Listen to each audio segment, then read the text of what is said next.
warahmatullahi wabarakatuh. Saya Oval Maram dan saya dari kelas 8G dari Sekolah MTS Takwa Bondowoso. Saya akan menjelaskan apa itu teks eksplanasi.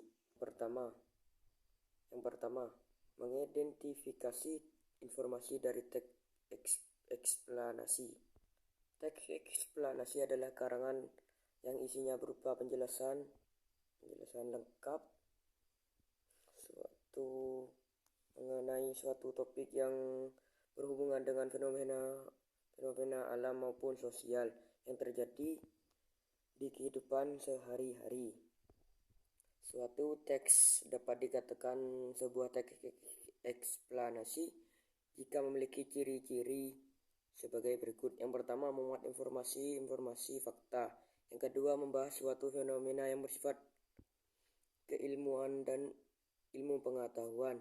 Yang ketiga, bersifat informatif dan tidak berusaha mempengaruhi pembaca untuk mempercayai hal yang dibahas di dalam teks. Yang keempat atau yang terakhir, memiliki atau menggunakan sekuense Marquez penanda tahapan seperti pertama, kedua, ketiga, dan sebagainya. Selain itu bisa juga dengan kata pertama, berikutnya, selanjutnya, terakhir.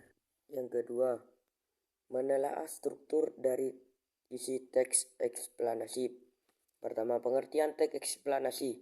Teks eksplanasi adalah teks yang menjelaskan tentang proses terjadinya atau terbentuknya suatu fenomena alam atau sosial. Yang kedua, struktur teks eksplanasi.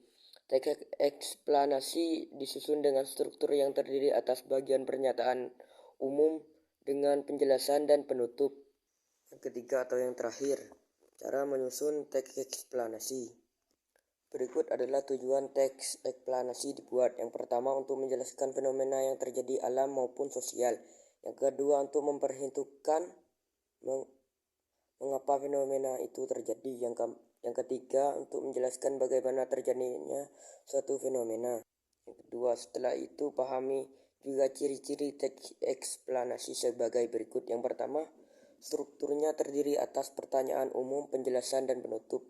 Yang kedua, faktualnya memuat informasi yang bersifat keilmuan. Yang ketiga, memuat informasi berdasarkan fakta.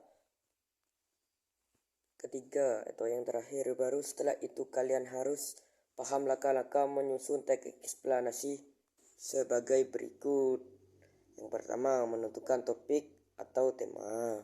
Yang kedua, menetapkan tujuan. Yang ketiga, mengumpulkan data dari sebagian.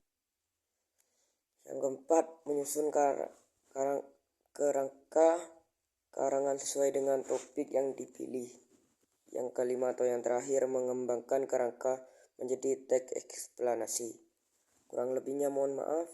Wassalamualaikum warahmatullahi wabarakatuh.